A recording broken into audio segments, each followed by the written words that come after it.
algunas de las cosas que pude mirar, pues tienen una relación enorme con Eti. Ayer hablaba con el padre Surek, que es carmelita, y me decía que en este momento, después de que tuvimos una relación súper larga y fecunda con los carmelitas, yo fui varias veces al Instituto Carmelitiano de Espiritualidad y en Teusaquillo, que en este momento él está tratando y otros como de que recuperemos esa relación y pues me enteré la razón por la cual, que yo no la sabía, un poco se ha roto y es porque no me acuerdo quién fue, tal vez el provincial de los Carmelitas, no sé, vio una presentación, no nuestra afortunadamente, sino de otros amigos, otros colaboradores de la fundación, los que estaban en la sede, digamos, española, Fernando Millán y su esposa, y que ellos habían hecho una presentación y que un poco en el plan de querer mostrar las resonancias de Eti con Santa Teresa, pues como que la habían traído, pero que él había sentido que habían dejado como a Teresa de lado, ¿no? Entonces el padre Surek me decía, sí, y yo siento que a veces eso pasa, que uno quiere como que encontrar temas en común y pues claro que hay un montón, pero por supuesto, pues nosotras podremos ser muy fans de Eti y lo somos de hecho y es una figura como que se le mete a uno a la vida, creo que acá todos lo hemos dicho, y se vuelve una compañera, se vuelve una amiga, pasan un montón de cosas con ella, con el diario, con las cartas, pero pues es cierto que tenemos lo que tenemos y es un diario y unas cartas, ¿no? Y por supuesto la certeza de que hubiera podido ser pues una escritora impresionante de su siglo, si no hubiera muerto, seguramente nos hubiera dejado muchísimas cosas más, o de pronto no necesariamente una obra escrita, pero sí una influencia muy grande en alguno de los campos en los que ella hubiera podido brillar, porque sin duda es una mujer excepcional. No es una persona cualquiera que escribe un diario, ¿sí? Nosotros podemos tener nuestro diario y seguramente no será famoso ni pasará todo lo que pasa cuando uno lea Eti, pero por supuesto que uno no la va a comparar con Teresa, mejor dicho, Santa Teresa, que, que no, pero no me refiero a que no la pueda comparar en dignidad de espíritu, porque seguramente sí, en muchas otras cosas, pero entiendo lo que pasó ahí. ¿Y por qué les digo esto? Porque en los eventos, en las cátedras, etcétera, empezaba a pasar, y esa también fue una crítica que de hecho hizo el mismo Fernando Millán en algún momento, que como que cada uno quería hablar desde lo que sabía y pegando a Eti, porque como ella habla de tantas cosas, ¿no? Y su obra es tan rica y tan vasta, como que al final uno terminaba pegándola de cualquier cosa. Entonces el que sabía, por ejemplo, yo que sabía de San Agustín, la pegaba ahí. San Agustín y Ete Gilesum es la escritura y yo no sé qué. Otra persona que de pronto sabía más de espiritualidad, estoy pensando en este libro, contemporánea o de los jesuitas o no sé qué. Entonces, por ejemplo, alguien hablaba de Benjamín González Vuelta y Eti Gilesum y la espiritualidad de los ojos abiertos y yo no sé qué y si sé más. Entonces, como que esto ayer me dejó sonando y dije, lo voy a compartir mañana en el semillero, porque a propósito de que nos animemos a escribir, yo creo que no está mal que lo hagamos desde un interés personal, no está mal que hagamos relaciones, si esas relaciones también nos facilitan la comprensión y etcétera, pero me parece que hay que ponderar muy bien ambos lugares. Si uno se iba a meter con una santa del calibre de Teresa, pues había que darle una centralidad a Teresa y que de hecho pues cronológicamente y en todos los sentidos se hubiera podido hacer una cosa muy chévere. Ayer me quedé pensando en eso, ¿no? Y en el próximo semestre también me quedé pensando porque pues este semestre tenemos estos encuentros organizados así, el otro pues viene la cátedra en Ávila, ya veremos si nos vamos para allá todos o qué hacemos, pero el otro semestre estaba yo pensando en una propuesta de lectura que incluyera a otras mujeres, ¿sí? Como por ejemplo a Teresa de Ávila, eh, y hacer también un estudio juicioso en ese sentido, porque ustedes ya saben un poco la historia del semillero, ya leímos todo el diario completo, ya leímos una sección, el semestre pasado teníamos como una guía, este hemos seguido por esa guía, pero ya nos hemos empezado a mover. Entonces yo creo, hubo un momento en el que yo no estuve, en el que de hecho se hicieron relaciones con cuestiones contemporáneas colombianas y el conflicto armado, y tengo entendido que también con el informe de la comisión, con el tema del testimonio. Eso seguramente fue muy chévere también. Pero yo estaba pensando en, a propósito de esta conversación con el padre Surek, en la idea de poder leer también, podemos hacerlo en paralelo o algo así, podría ser a Santa Teresa o a Santa Teresita, con quien también otro padre carmelita hizo una relación muy, muy bonita y muy interesante en la cátedra pasada. Entonces, estaba pensando que podríamos hacer eso sabiendo, ¿no? Por supuesto que tenemos que darle su lugar y ponderar el espacio de cada una con quien sea que lo hagamos. Lo pensaba también a propósito de Rilke, que aparece tanto en esta segunda parte del diario. Bueno, esa era como mi introducción por esta anécdota que tuve ayer con ese encuentro. Y que a propósito, pues el padre mandó muchas saludes al semillero y espera poderse unir en algún momento. Ahora no se lo permiten sus ocupaciones, pero sería muy chévere porque sus aportes son excelentes. Entonces, bueno, ¿qué decimos de hoy? Terminamos algunas de ustedes ya la habían terminado de la vez pasada, el cuaderno 10, porque claro que daban ganas de seguir leyendo, pero esta sesión también está dedicada al cuaderno 10, por lo que es uno de los más largos. La siguiente se la dedicaremos al último cuaderno, que es el cuaderno 11.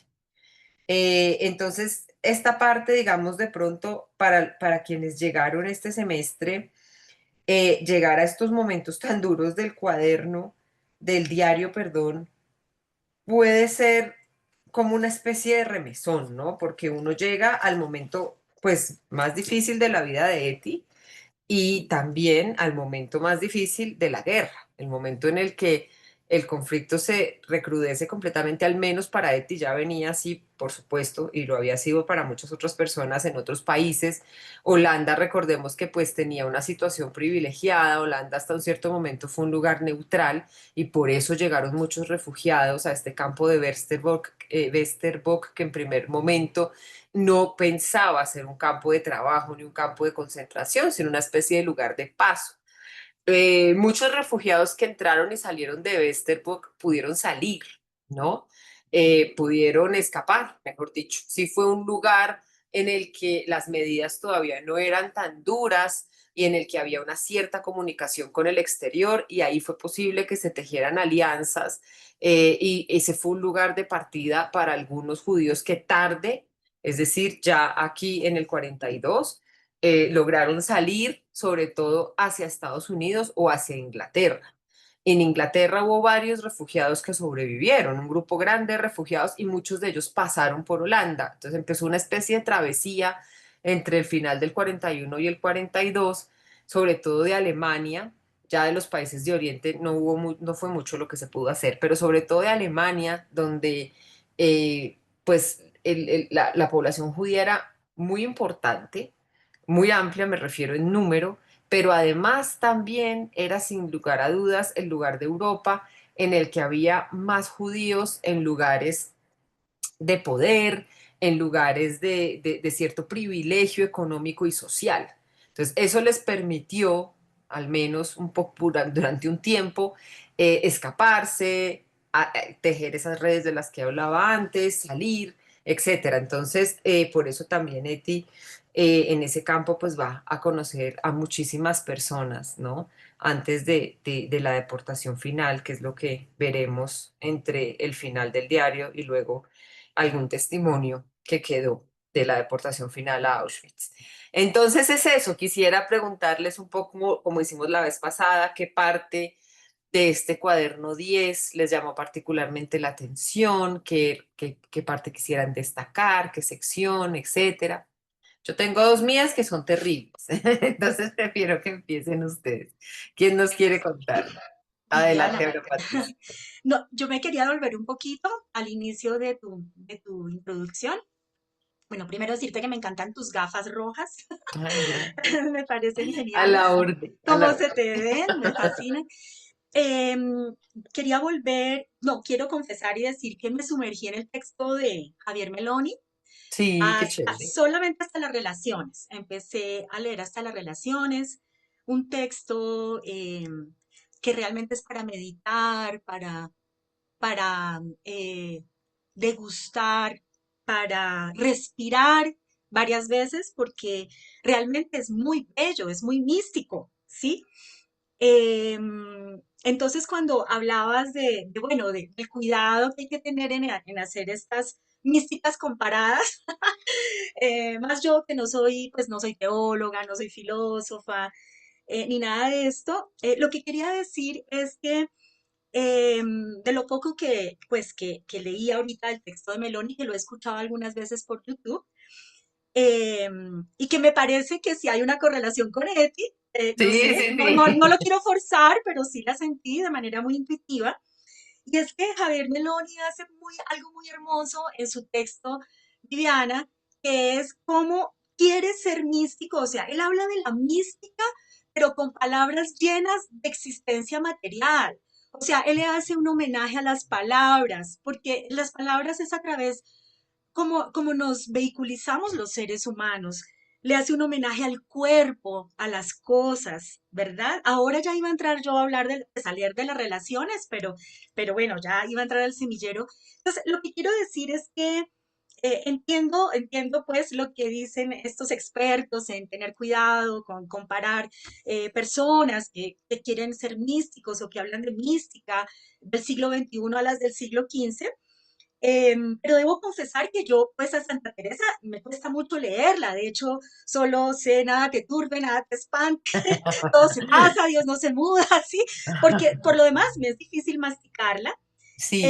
Pero me parece hermoso sí ver cómo lo que nos ofrece Javier Meloni es una mística llena de terrenalidad, llena de existencia material, llena de cuerpo, de palabras, y Eti también nos ofrece esto, ¿sí? Por eso es que pues yo me siento tan identificada con ella, porque Eti nos ofrece también una mística llena de vida cotidiana, de realidad, de dolor, de corporalidad, pues que toca la muerte también.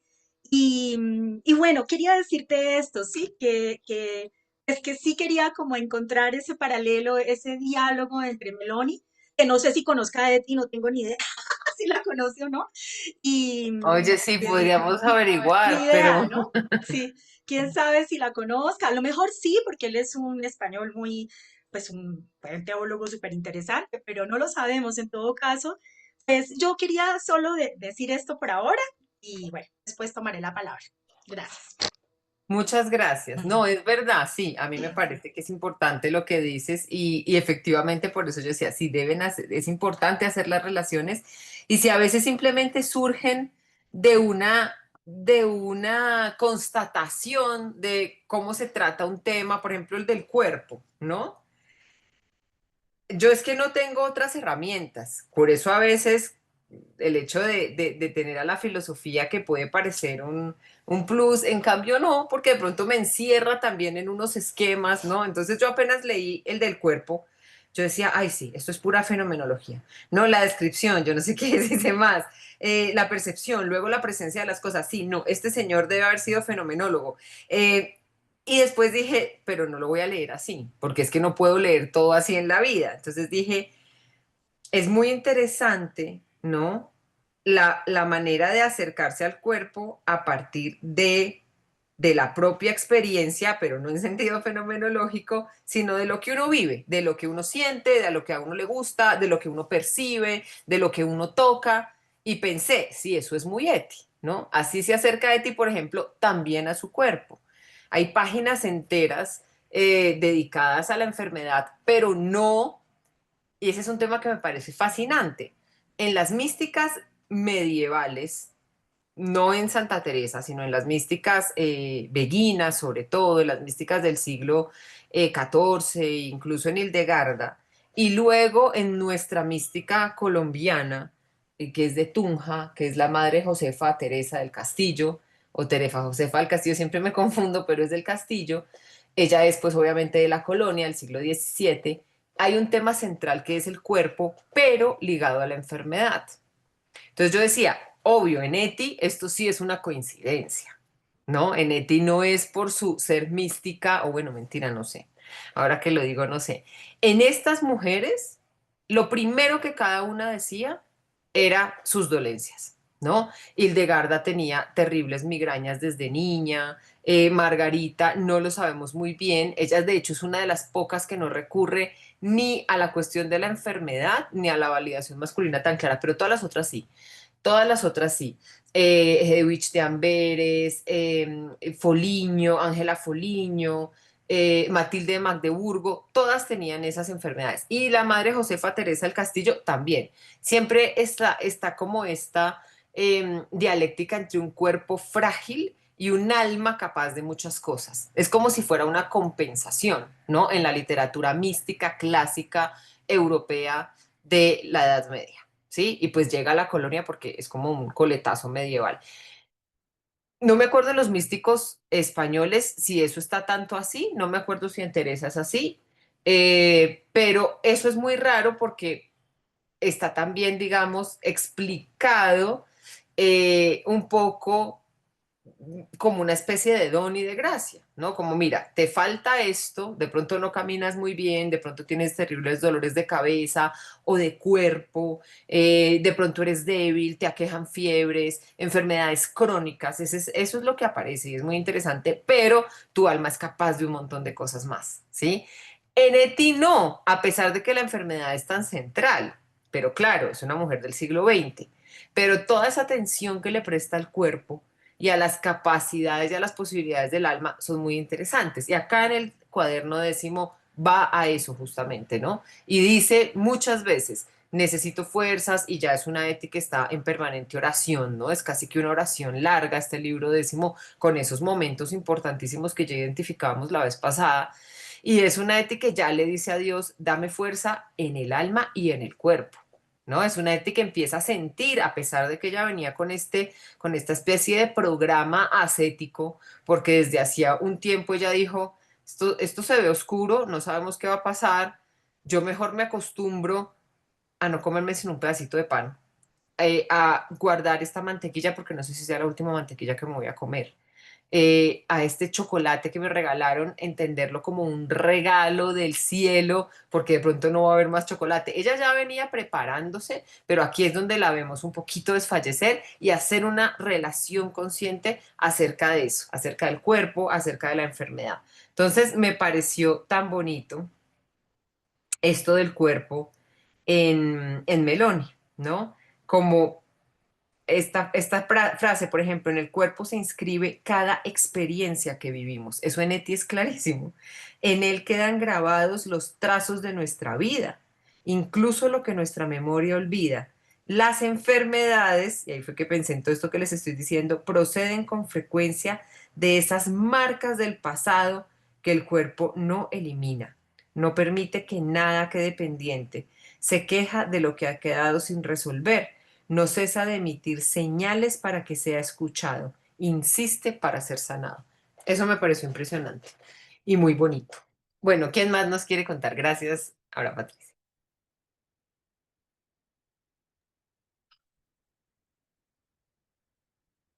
Bueno, yo les puedo contar que yo estaba haciendo el ejercicio que tú nos propusiste desde el año pasado, desde el Sí. semestre pasado, de tomar algunas frases. Yo creo que no lo Ujú. hice tan bien porque no, no cogí las fechas del diario, sino que me centré como en el libro, cuaderno 10 y cuaderno Sí, no 11 y al importa. final hice un revuelto, pero me sucedió algo muy, muy bello y es que yo pues escogí como, quise escoger al azar tres frases que más me impactaban, que más me habían llegado.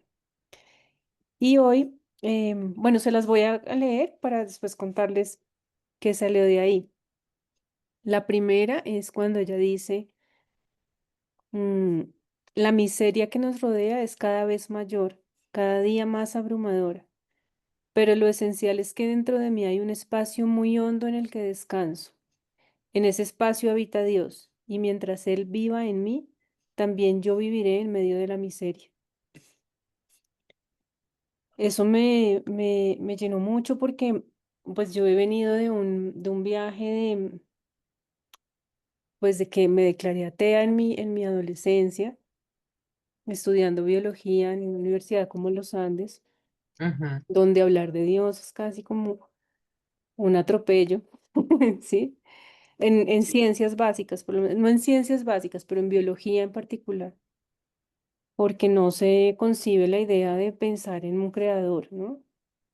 Todo es a la luz de la evolución y nada que esté por fuera de esa línea o de ese eje tiene sentido, o sea, es como hablar cosas absurdas. Entonces, claro. después de eso, yo seguía en mi búsqueda de algo más y me fui por la filosofía de la India. Ujú, ay, qué chévere. Y entonces ahí yo sí podía conciliar todo como la concepción biológica del origen de la diversidad y del origen del universo con mi búsqueda profunda. Entonces eso me llevó a decir, bueno, de pronto Dios sí existe, pero toca replantearse qué significa Dios para mí, qué significa, ¿no? Como tomárselo en serio. Y empecé como a rescatar mi fe desde esa perspectiva, de la filosofía de la India que busca más pues como que muestra un camino interior, siempre hacia adentro, siempre en el silencio, la meditación, bueno, Ujú, todo lo que se lee tiene significado interno. Entonces a mí me pareció eso fascinante, pero después entré en una crisis que me hizo perder sentido de todo. Caí en el nihilismo por ignorancia, porque no tenía ni idea de filosofía. Y, y me costó mucho, bueno, recuperar mi fe a través de un montón de vivencias con la Iglesia Católica, ujú, pero yo sentía que era como comenzar de nuevo, porque yo negué todo lo que había cultivado en mi interior con la filosofía de la India y empecé a buscar otra vez a Dios por fuera. sí, Entonces era como, ya, si no es por acá, entonces lo busco por fuera. Y entonces mi fe como que era una confusión total, porque yo decía, pero ya lo había encontrado dentro de mí, porque lo estoy buscando afuera. Pero yo soy persistente, soy determinada, seguí buscando.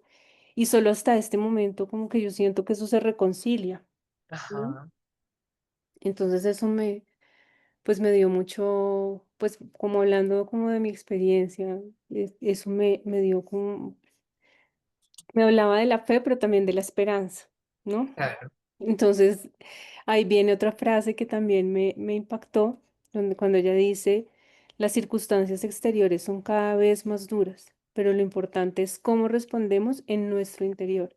Allí está la verdadera libertad.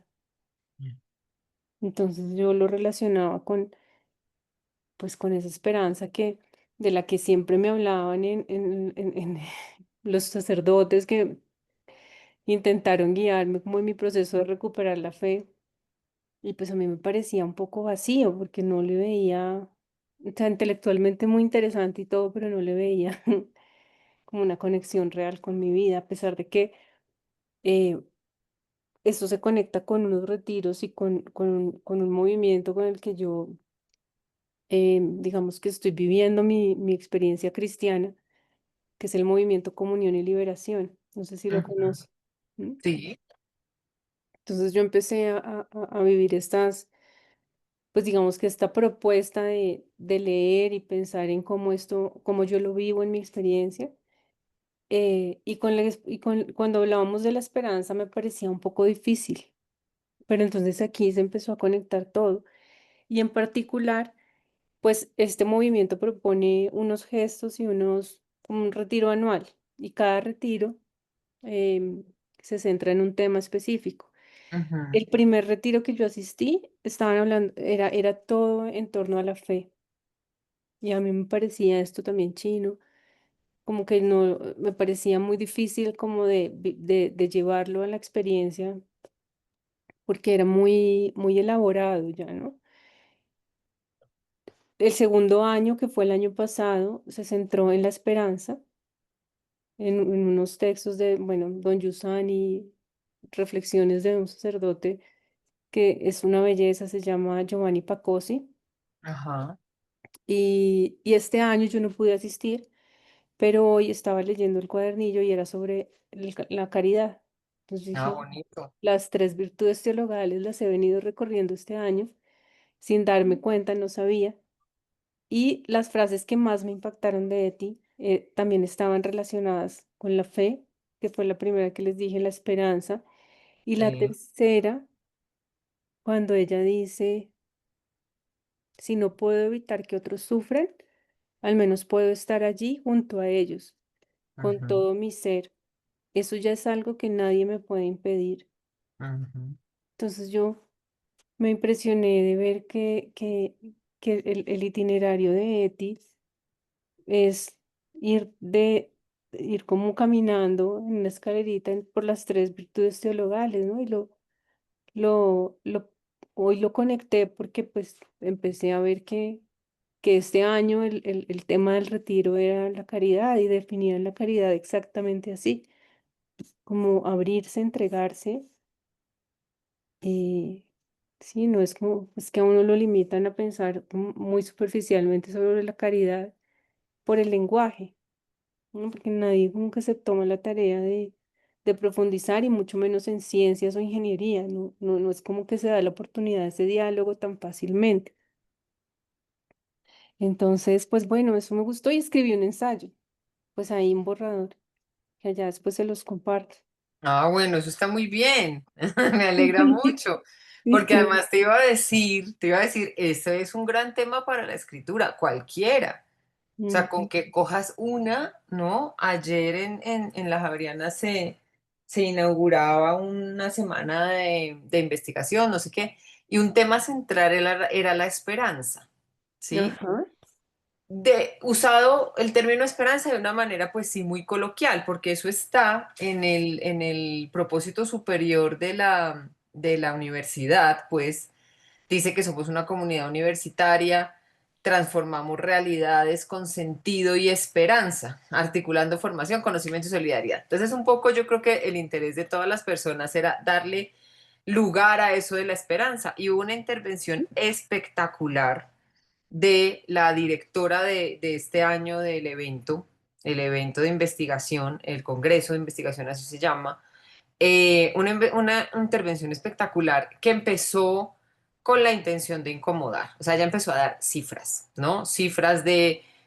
mujeres víctimas del conflicto, de mujeres víctimas de violencia sexual, cifras de niños muertos hasta el momento en Gaza, cifras de niños muertos en el Congo, cifras. Entonces dio todo esto panorama como tan aterrador, y la siguiente pregunta era, bueno, ¿y cómo mantener la esperanza?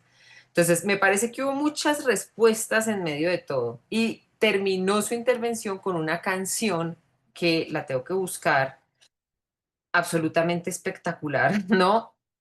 Que yo dije, no voy a llorar porque siempre ando llorando, pero no me aguanté. La tercera línea de la canción, además la cantó una persona con un tiple como eléctrico, una cosa divina, una voz divina, una canción espectacular sobre la esperanza. Y ahí fue que yo también dije, no, esto no está, no es la esperanza en sentido light, no es la esperanza de color esperanza, sino es la esperanza en sentido de la virtud teologal, como está entendida en esa canción, y sobre todo, digamos, para nosotros y para nuestra realidad. Pero eso que tú dices, yo no lo había pensado y tiene mucho sentido por muchas razones.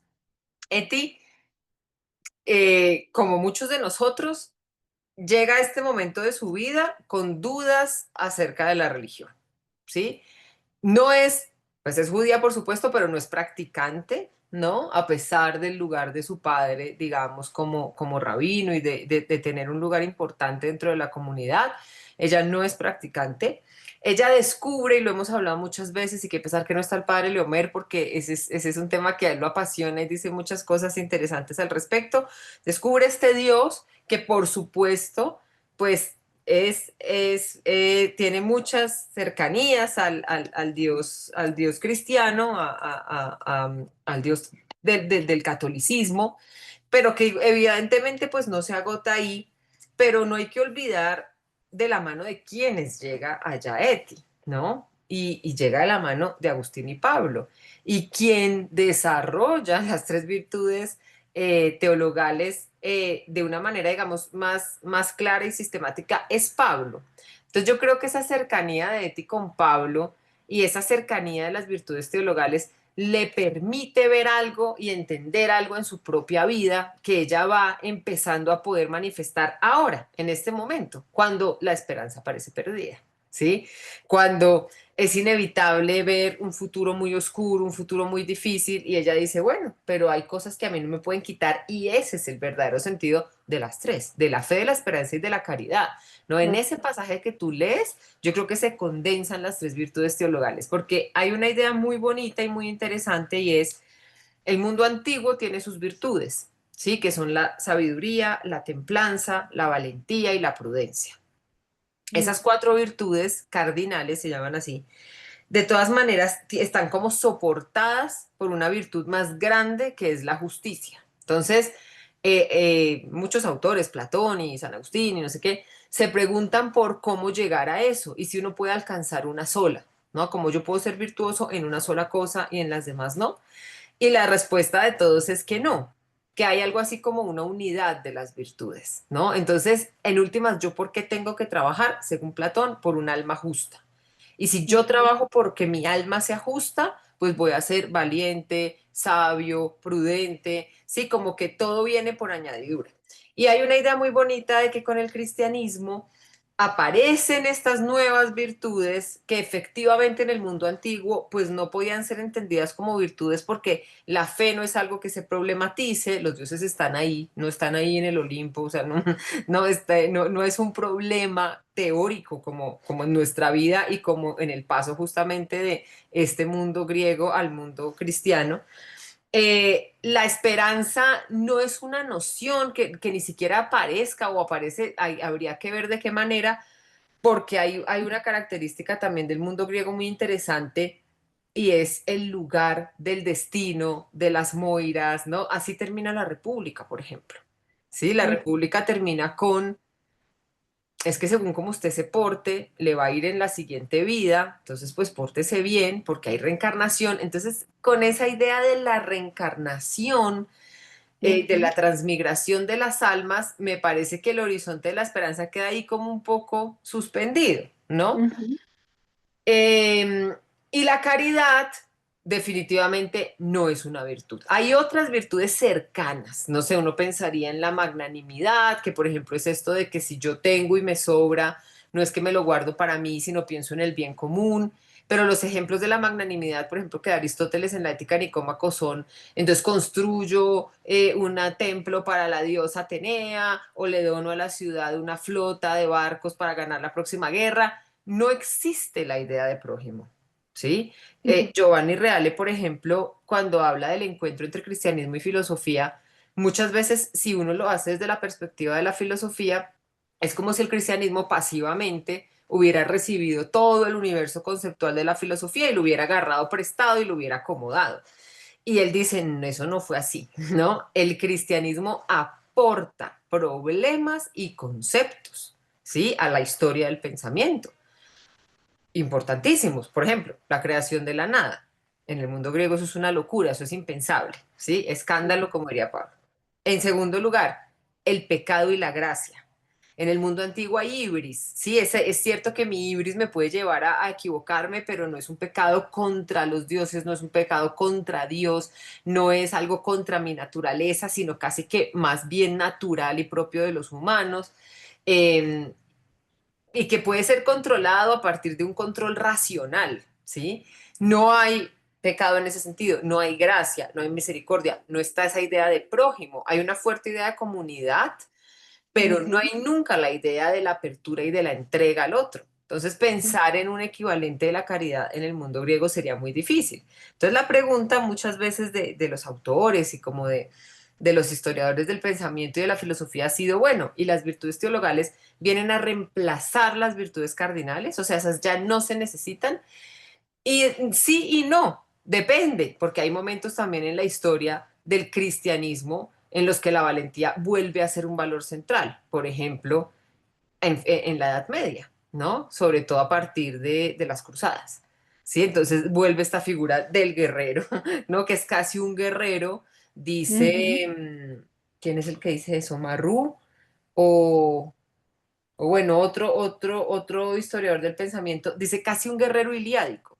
¿no? Esos guerreros cristianos son casi como los guerreros de Homero, ¿no? Que van a la conquista y que son feroces y que son no sé qué. Entonces ahí puede que haya otros temas interesantes que haya que ver, pero sin duda, si quitamos estos momentos, a mí me parece que lo que va a definir y lo que debería, porque no pasa siempre, definir una verdadera actitud cristiana, una manera de vivir cristianamente, que eso también es una herencia de la filosofía, que la religión no es un adorno, no es algo que yo me pongo el domingo o el sábado por la mañana, o si soy judía en Shabbat, no, sino que es una forma de vivir y que por eso tiene que atravesar toda mi vida, es la caridad, ¿sí? Ujú, Entonces creo que Eti, en cuanto receptora de ese mensaje de Agustín y de Pablo, lo pone en ujú, práctica de manera radical. Entonces ahí tienes pues un montón de material espectacular para trabajar sobre ujú, eso, porque ujú. de verdad que es un tema fascinante y gracias por compartirlo, porque yo así no lo había pensado. Pero es cierto que puede entenderse el diario, o sea, una clave de lectura del diario puede ser a partir de las tres virtudes teologales y como un camino en el que no es que las Ujú. otras se superen, sino que todas acompañan siempre, la fe y la Sí. esperanza, pero que desemboca, ¿no? en la entrega absoluta de los cuadernos 10 y 11 en la caridad. Ujú. Muy Sí. chévere. Gracias, mi vida. No, a ti esperamos con ansias tu texto. Ah, yo se los pongo, lo voy a revisar bien y se los pongo Claro, en súper en chévere. el chat. Muchas gracias. Bueno, Lisette y Ángel, ¿quién más nos cuenta?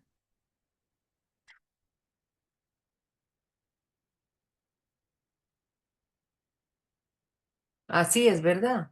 Este es el jubileo de la esperanza, además, nos pone Eura Patricia. Peregrinos de esperanza, pues será un año de esperanza para todo el mundo que sufre el flagelo de las guerras, por supuesto, los efectos de la pandemia, la crisis del cambio climático, sí, muy bien elegido ese jubileo de la esperanza. Lisette, adelante.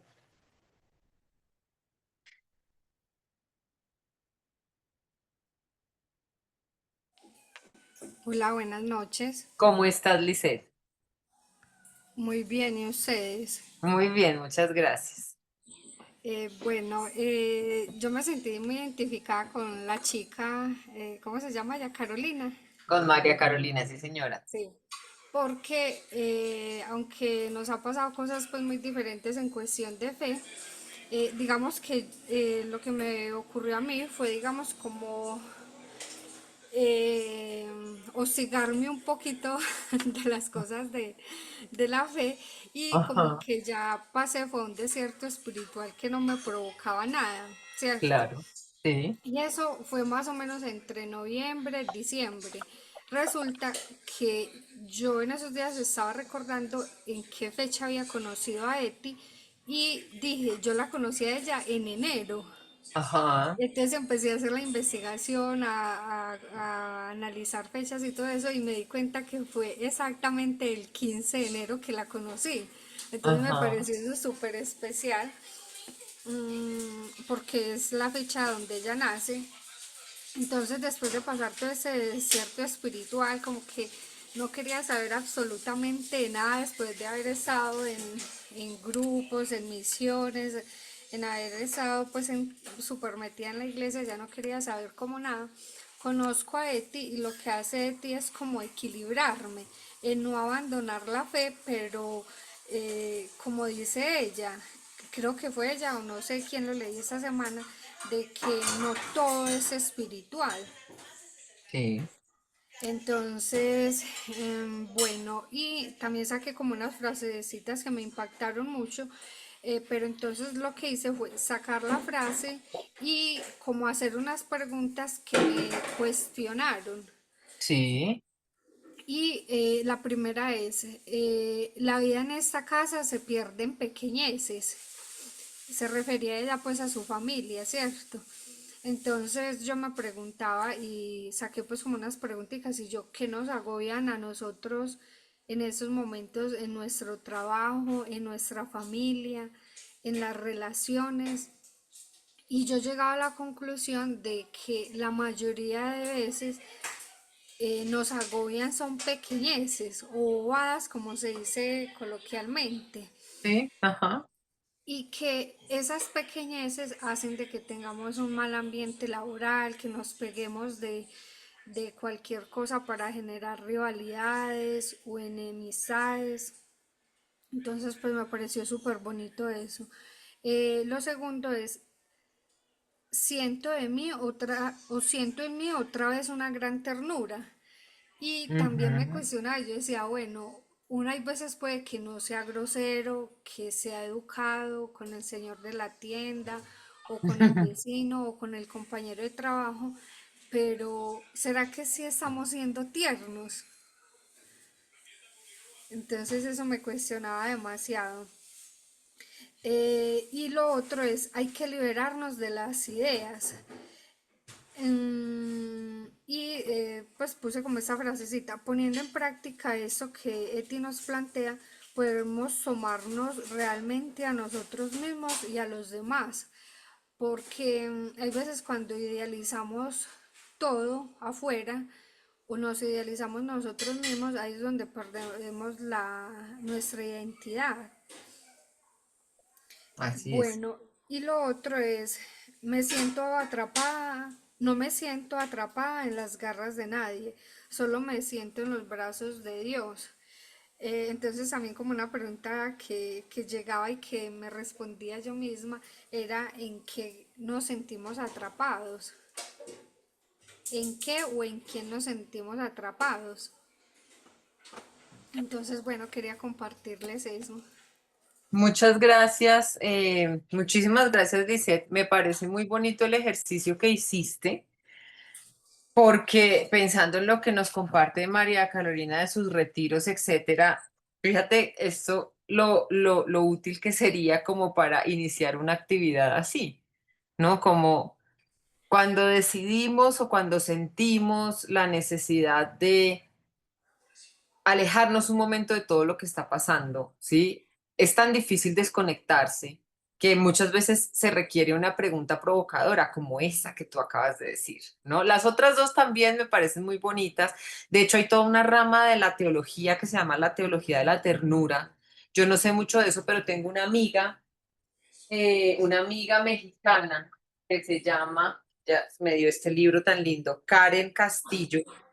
Ella se ocupa de teología de la ternura y en México es uno de los movimientos fuertes. Es muy chévere lo que he oído, yo no he podido profundizar mucho, pero entonces las otras cosas que propones también. Pero esa de en qué nos sentimos atrapados me parece particularmente interesante porque para responder tenemos que pensar un montón, ¿no?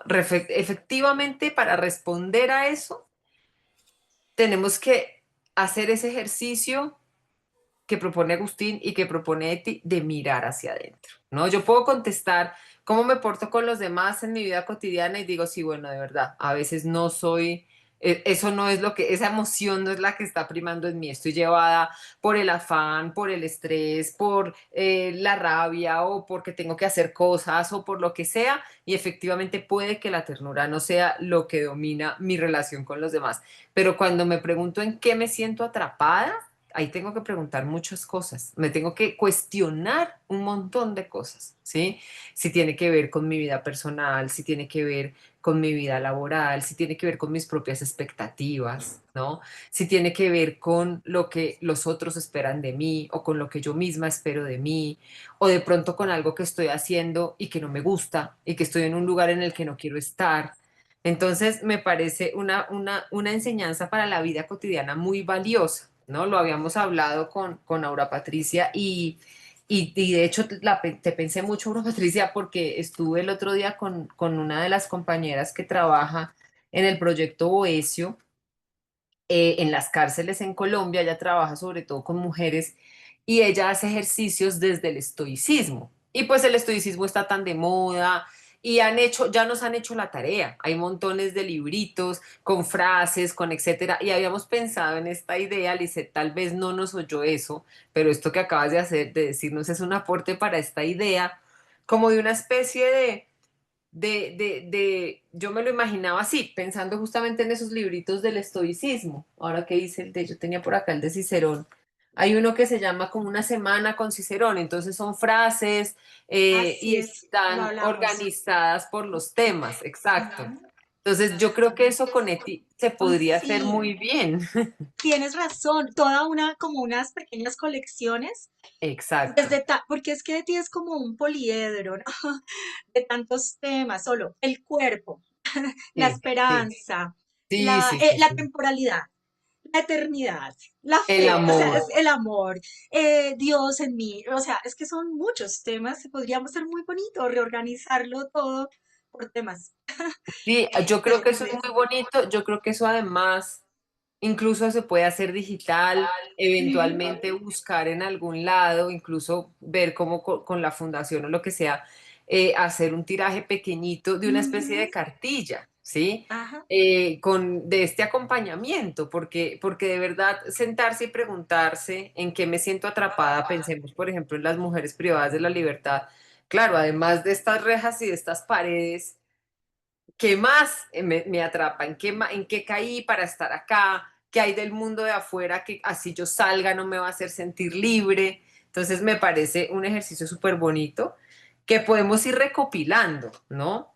A partir de encontrar estas citas que nos llaman la atención, etcétera. Un poco, claro, uno lo hace también inmediatamente con lo que a uno le llama o con donde uno se siente identificado, donde uno siente que le tocó el corazón, pero también de pronto un segundo ejercicio podría ser pensar en eso, en cómo qué de lo que dice Eti puede ayudar a otras personas en pues situaciones particulares, pero pues ya que tenemos este caso de las mujeres privadas de la libertad, pues me parece que sería un proyecto muy lindo.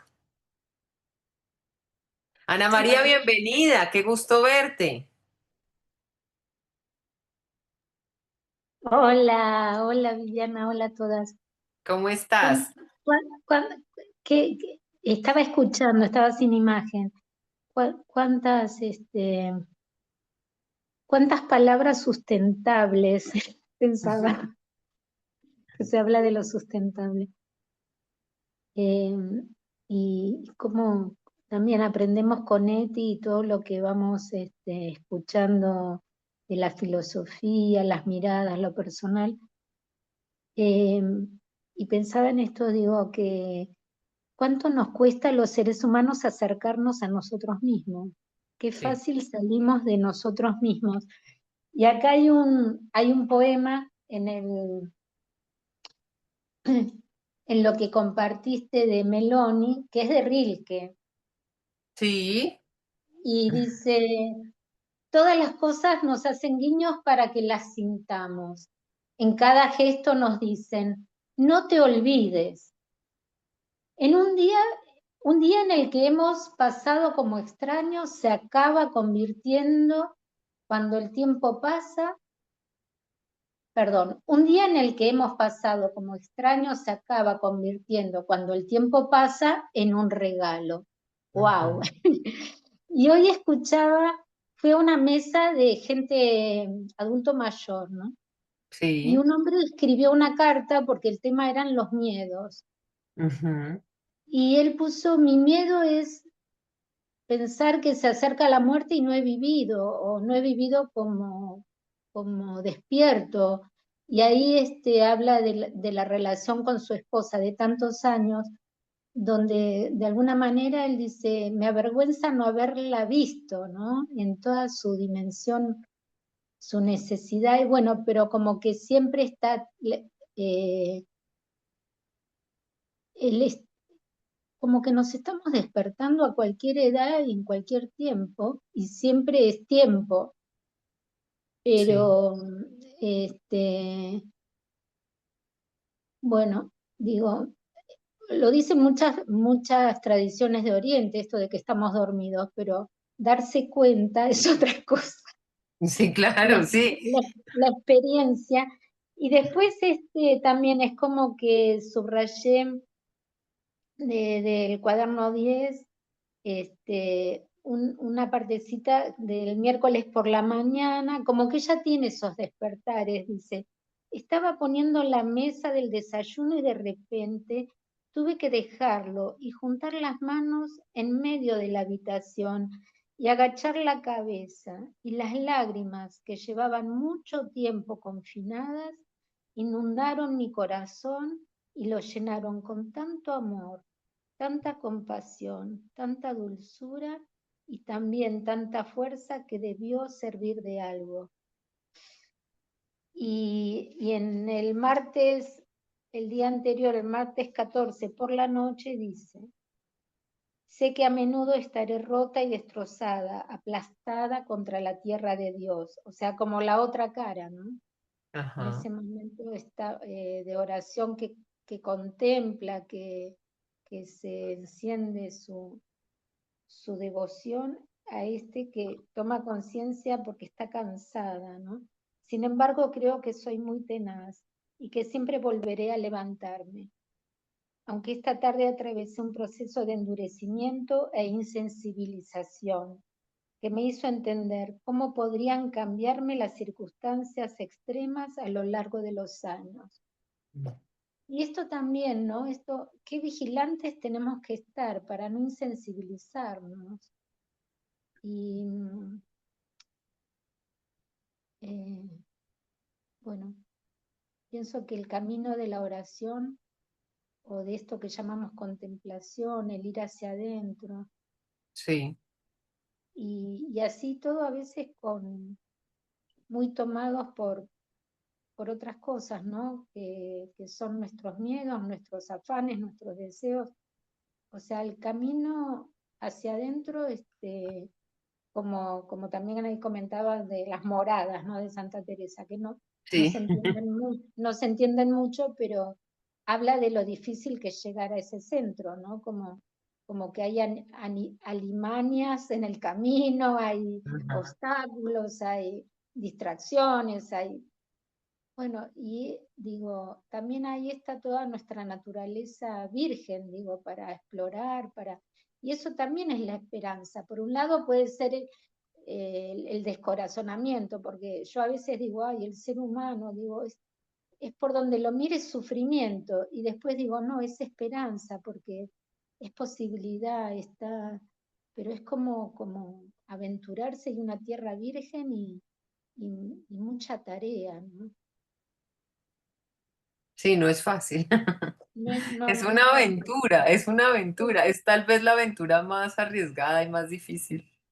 Re la más arriesgada y la más difícil. Y les voy a terminar de leer la última estrofa de Rainer María Rilke, que dice: me preocupo y la casa está en mí, me protejo y el cobijo está en mí. Yo que fui amado, en mí reposa la imagen de la creación y se deshace en llanto. Y yo digo, ¿cómo la hondura de la palabra poética o la hondura de permitirse ir a este centro y ponerlo así en expresiones, en escritura? Pero una escritura cargada de experiencia, ¿no? Ujú. Este, bueno, nos prenden lucecitas en el camino a nosotros que también buscamos. Y bueno, eso quería compartirlo. Muchas gracias, Ana María. Gracias. Falta solo Ángel.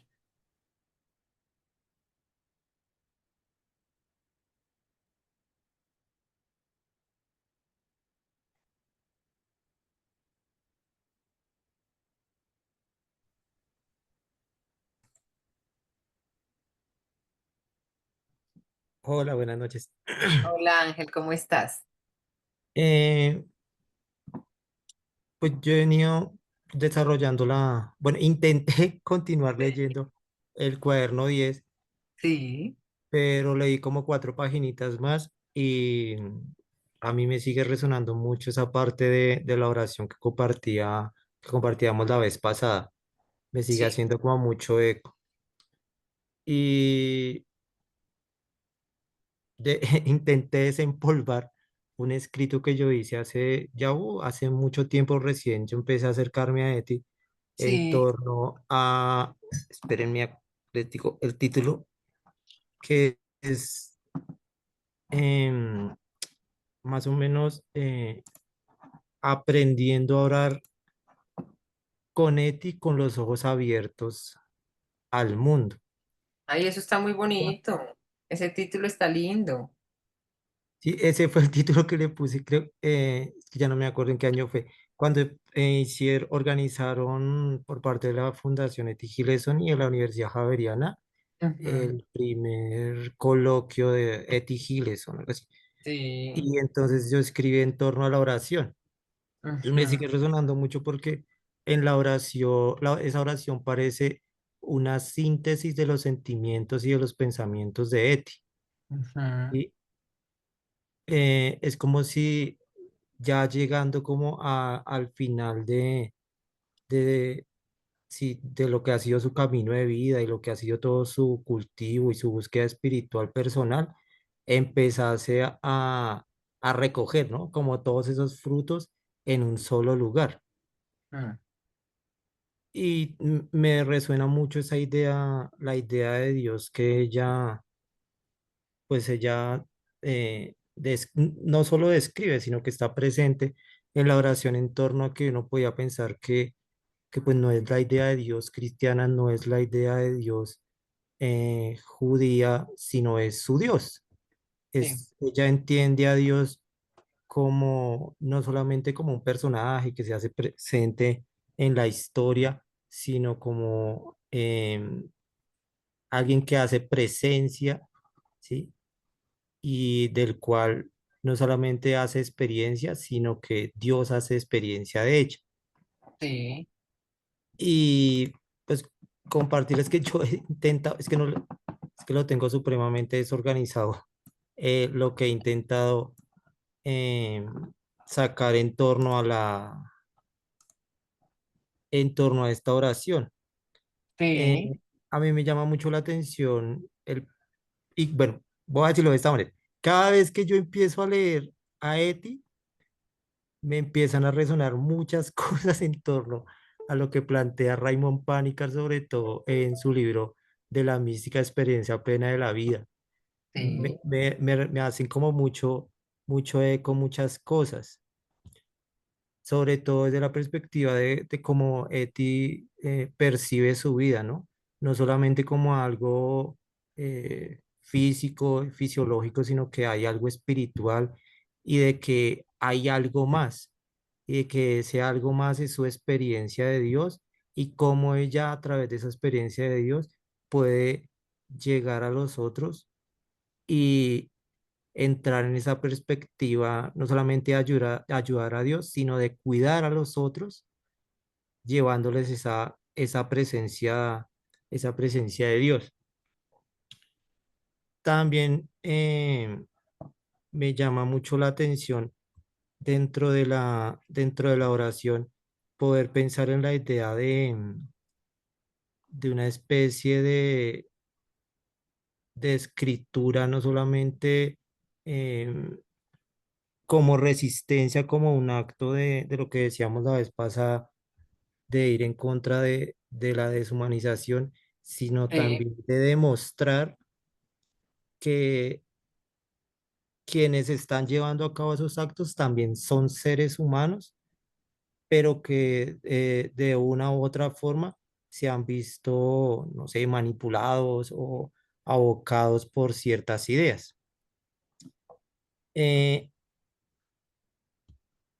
También la misma idea de que yo les comentaba de pensar unos lugares para el encuentro con Dios, el pensar en la idea de que esos momentos como tan cotidianos y tan que son de ella en ese momento que está en su casa, que tiene sus momentos de oración, se convierten en la posibilidad de encontrar a Dios, pero también el sufrimiento y sobre todo en la ujú, oración me llama mucho la atención que el tú está muy presente. ujú, ujú. El tú más que, y en algún apartadito, que no recuerdo, a ver si lo encuentro, ella dice, bueno, ya lo encontré, acá dice, me llama mucho la atención en, ya les digo la fecha exacta, en el miércoles 15 de julio por la noche, las horas completas en la página 866, cuando ella dice, cuando rezo, nunca rezo por mí, siempre por otros o mantengo un diálogo absurdo, infantil o muy serio con lo más profundo que hay en mí y que por conveniencia llamo Dios. Ajá, qué bonito. Rezar por mí me parece infantil. No sé. Mañana tengo que preguntarle a ese si reza por sí mismo.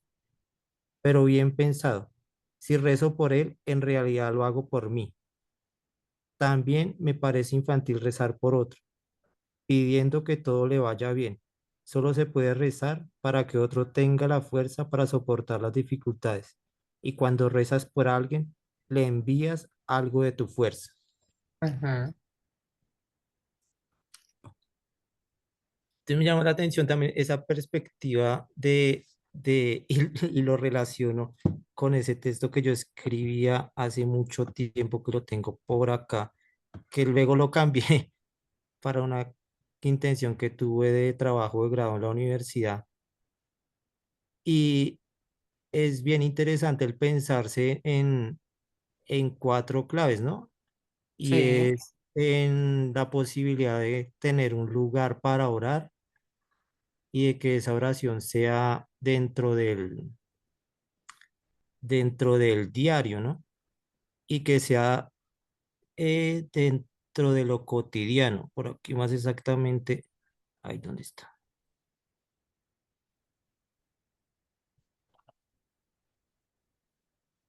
Experimento, ¿dónde fue que yo escribí? Es que ya no me acuerdo dónde fue que lo Mm. escribí.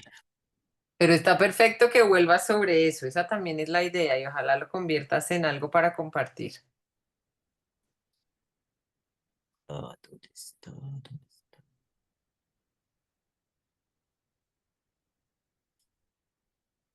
Bueno, yo en ese momento pues ponía de que el tipo buscaba un tiempo para orar como parte pues de su disciplina personal, Ujú. que precisaba un lugar para orar, que ya en algunas ocasiones habla de, de que lo hace en el baño, sobre la alfombra, Alfombra de coco. Ujú. pero yo creo que en este momento Eti ora sobre la misma realidad, ¿sí? Se asienta sobre lo que es su realidad y me resuena también mucho eso de la idea de la esperanza, Sí. porque sobre todo en este cuaderno 10, Eti en ningún momento dice, bueno, podría decir perfectamente, bueno, listo, ya llegó el final de todo, pues ya no vale la pena continuar ni con mi ejercicio de crecimiento personal, ni con mis relaciones personales, sino ya, bueno, ya todo llegó a su final, sino que ella, como parte de su ejercicio, lo que hace es no solamente buscar perpetuar esa deshumanización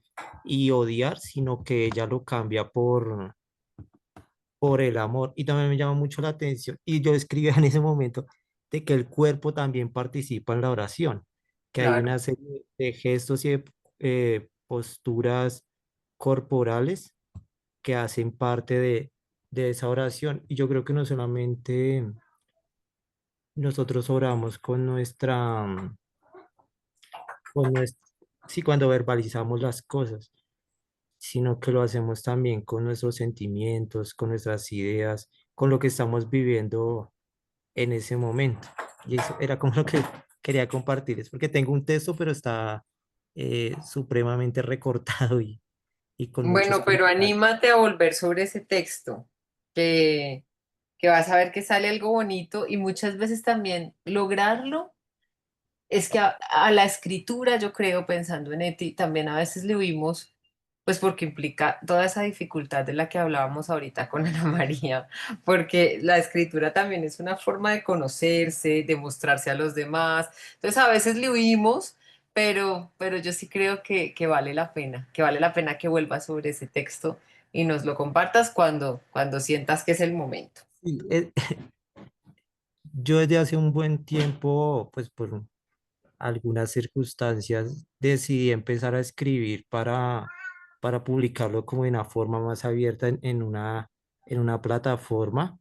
Sí, Y a veces cuando he empezado a escribir, he vuelto sobre muchos de los textos incluso que escribí cuando estaba estudiando la licenciatura en teología.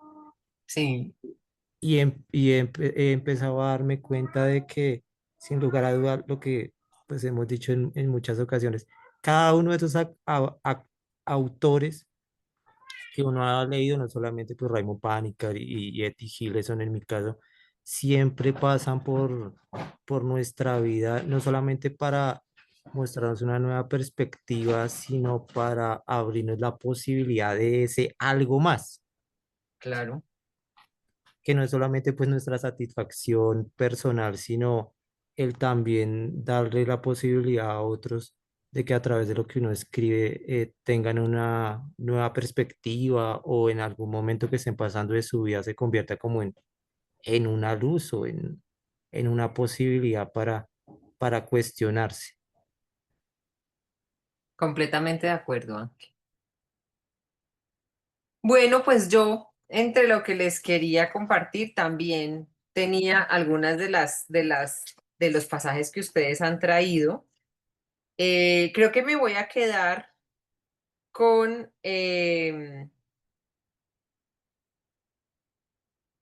con la oración del 20 de julio, ¿sí? De la que ya hemos hablado varias veces, pero poniendo un énfasis particular en esa cuestión del humanismo. Y lo digo porque, como ustedes saben que Rosana está en Portugal, es probable, o pues la idea es que haya un encuentro, y el término que se eligió inicialmente fue este de humanismo, y yo dije, me parece un poquito problemático porque humanismo es una palabra, al menos en la historia, pues, o de la filosofía y en la historia, en la historia universal, pues, en la disciplina de la historia, con tantas acepciones, entonces está como difícil, pero lo comentamos con Rosana y dijimos, claro, pero es que en Eti hay un sentido particular de humanismo. Y ese es el que nos interesa. Pues claro, en ese caso se solucionaba haciéndolo explícito, pero quisiera dejarles esa pregunta, ¿no? Esa pregunta para la próxima vez, como para volver sobre el 10 y empezar con el 11, que ya la próxima vez nos vemos con el 11. Sobre todo por la actualidad de este pasaje también lo escojo, esta oración del 20 de julio. Dios mío, estos tiempos son demasiado duros para personas tan frágiles como yo. Sé que después vendrán otros tiempos de mayor humanismo. Quiero seguir viviendo para transmitir a esa nueva era toda la humanidad que a pesar de todo lo que vivo a diario, conservo en mi interior. Solo así podremos preparar la nueva era, preparándola dentro de nosotros. Creo que acá se conjuga todo lo que hemos dicho hoy. Y de alguna manera me siento muy ligera por dentro, sin amargura alguna, y tengo mucha fuerza y mucho amor. Amor en el sentido de caritas, no de caridad. Quisiera seguir viviendo para ayudar a preparar la nueva era y para transmitir lo indestructible que se ha conservado en mí a esa nueva era que que a buen seguro llegará, pues crece en mi interior cada día. ¿Acaso no la siento? Y voy un poquito más allá porque está la oración y luego una reflexión sobre la oración. Esta fue más o menos mi oración de esta mañana. Y acá viene lo que estaba diciendo Ángel. Me arrodillé espontáneamente en la dura alfombra de coco del cuarto de baño y las lágrimas me corrían por la cara. Y creo que esa oración me ha dado fuerza para el día entero. Ahora leeré una novela corta. Conservo mi estilo de vida a pesar de todo. Aunque tenga que mecanografiar 1000 cartas al día, de las 10 de la mañana a las 7 de la tarde, y después llegue a casa a las 8 con los pies destrozados y todavía tenga que cenar, siempre encontraré una hora para mí misma. Me seré fiel y no me resignaré ni me doblegaré. De todas formas, no sería capaz de aguantar este trabajo si no pudiera sacar fuerzas cada día de esta gran paz y calma en mi interior. Sí, Dios mío, te soy muy fiel contra viento y marea. Ahí está la fe.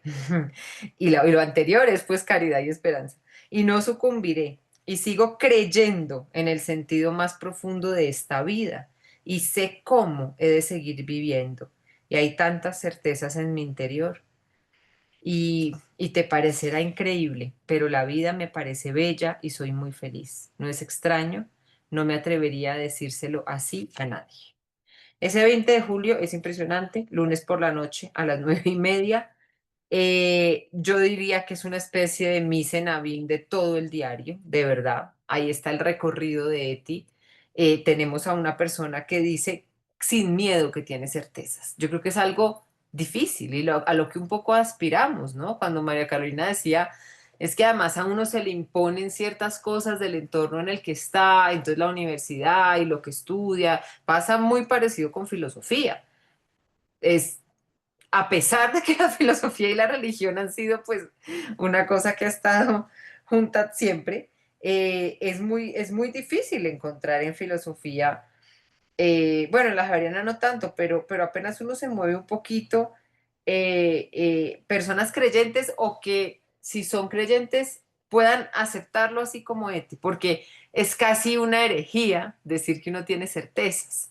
¿Sí? En un mundo de tanta incertidumbre, en todos los sentidos, hoy estamos acá sentados, mañana no sabemos, pero esa es una gran conquista, ¿no? Poder decir con tranquilidad, tengo unas certezas en mi interior, ahí están, son mi conquista, ¿sí? Y me costó un montón llegar a ellas, a diferencia de cuando son imposiciones del exterior, ¿sí? Por eso yo siempre ponía a mi abuelita de ejemplo, como un gran ejemplo de persona de fe, porque ahí sí que nada la turbaba y nada la espantaba. Ella decía, pero mija, está con Dios, o pero Dios, y yo, ay, pero ¿por qué yo no puedo creer eso, ni sentir eso, ni pensar eso? Sí, porque entonces me preocupo y tengo miedo y la veo de verdad tan tranquila, ¿no? Con una fe tan confiada. Seguro eso también lo daban los años y la experiencia y el dolor y el trabajo y muchas cosas, ¿no? No era solamente eso. Pero en Eti vimos ese recorrido, vimos una Eti que no sé qué hacer en la siguiente media hora, no sé con quién voy a estar mañana, no sé si estoy enamorada o no, no sé qué quiero, no sé qué quiero estudiar, no quiero estar con mi mamá, no quiero estar con mi papá, mis amigos me dan mal genio, pero me voy con estos otros, de una inquietud en el alma y en el espíritu, que además es fascinante, a uno también le encanta leer esa parte, a llegar a esta declaración, ¿no? A esta, de verdad, como diría Agustín, a este momento de proclamación de la fe tan impresionante. Ahí hay algo terrible, ¿no? Y es la conciencia del lugar en el que está, ¿sí? Cuando ella dice, yo no sería capaz de aguantar este trabajo si no pudiera sacar la paz de este pozo interior, ¿sí? Y con este trabajo, pues ahí está la nota. Ella ahí es cuando empieza a trabajar en el Consejo Judío, ¿no? Que es algo terrible y de lo que Eti yo creo que se va dando cuenta poco a poco. Ella, no lo dudamos un segundo, se une al Consejo Judío con intención de ayudar, ve la oportunidad de ayudar y luego se da cuenta de cómo esta maquinaria del mal, porque no es otra cosa, y perfecta burocracia nazi se ha organizado para incluso hacer de las personas que serán víctimas sus colaboradores, ¿no? Entonces ella se da cuenta y ahí lo dice, aguantar este trabajo no es por las 50 horas de mecanografía ni por estar parada, es por también lo que implica moralmente y ella después lo dice y dice en algún momento, la historia nos juzgará acerca de esto que estamos haciendo, ya habrá un juicio sobre lo que estamos haciendo. Pero sí es que ahí todo es, mejor dicho, todo lo que viene de aquí en adelante es muy terrible, pero de verdad, cuando empieza antes de la oración, ¿no? Debemos ser más misericordiosos. Eso es lo único que importa.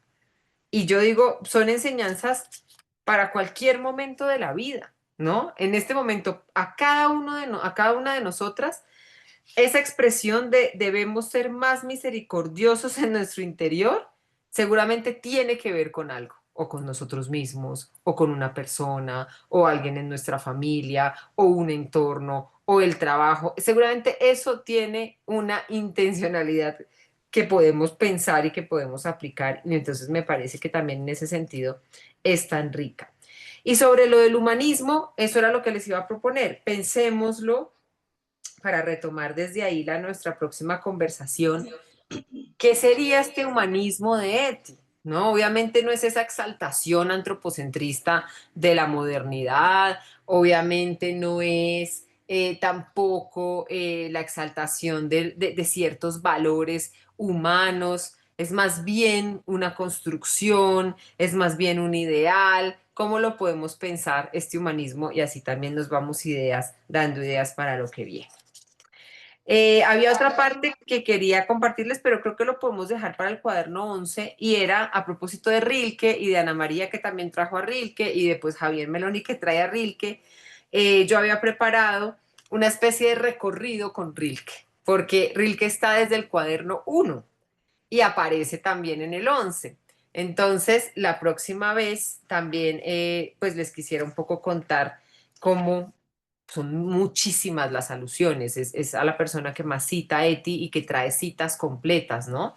De Rilke. Pero entonces yo hice como una selección de pasajes de Rilke como de recorrido del diario. Entonces eso se los muestro la próxima vez. Así que si también pueden poner su ojito en la lectura a esta experiencia de vida y de construcción colectiva de Eti con Rilke, pues estaría excelente. Entonces, como siempre, fue un placer este ratico. Nos vemos en 15 y cualquier cosa nos seguimos charlando por nuestro chat. Muchas gracias. Vale.